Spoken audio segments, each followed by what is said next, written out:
ये होगा कि मराठा साम्राज्य के संस्थापक कौन थे? शिवाजी, उनसे बड़े कोई राजा नहीं हुए मराठा में, ठीक है। तो याद रखे छत्रपति शिवाजी महाराज उन्हें कहा जाता है। तो याद रखे मराठा साम्राज्य के संस्थापक कौन थे? शिवाजी थे, ठीक है। इस पूरा मराठा इतिहास जो टॉपिक है ना, इसको एक बार में मैं डिस्कस करने जा रहा हूं आपसे, ठीक है। अच्छा, शिवाजी का जन्म कहां हुआ था दोस्तों और कब हुआ था? तो याद रखिए 1627 ईस्वी में 6 अप्रैल को जन्म हुआ था। शिवनेर दुर्ग है, वहां पर इनका जन्म हुआ था। कहां पर? शिवनेर दुर्ग में। ये जुन्नार एक जगह पड़ता है, जुन्नार के समीप था शिवनेर दुर्ग, जहां पर कब? 1627 में जन्म हुआ था। दोस्तों इस पीरियड को देख करके आपको कुछ याद आ रहा है क्या? नहीं याद आ रहा है? मैं कुछ आपको याद दिला दूं, आप जरा याद कर दो दोस्तों।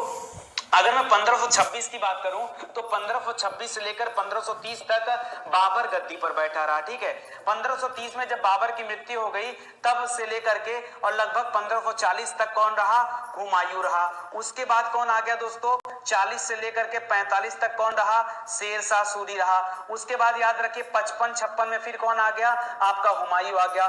फिर 1556 से लेकर के 1605 तक कौन था? याद रखिए अकबर था। और अकबर के मृत्यु के बाद उसका पुत्र जहां गद्दी पर बैठा, और वह कब तक था? वह 1627 तक था। 1627 में गद्दी पर कौन बैठता है? शाहजहां बैठता है। शाहजहां 1627 से लेकर 1657, बताया था ना, 1857 से याद करके रखना, 1657 तक था। यानी 27 से लेकर के 1657 तक शाहजहां है। और शाहजहां की मृत्यु के बाद 1657 से लेकर 1707 ईस्वी तक कौन था? औरंगजेब था। एक बार में आपको सब बता दिया।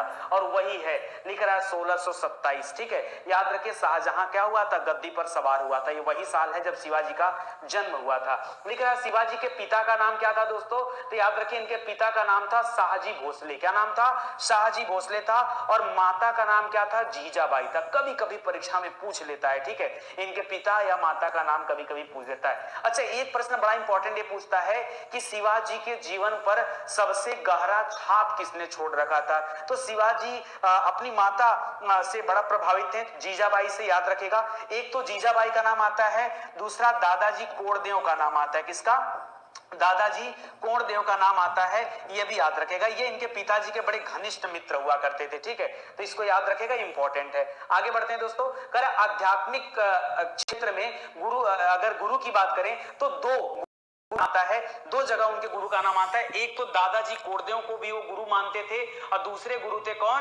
गुरु रामदास जी, ठीक है। इन दो लोगों का प्रभाव था।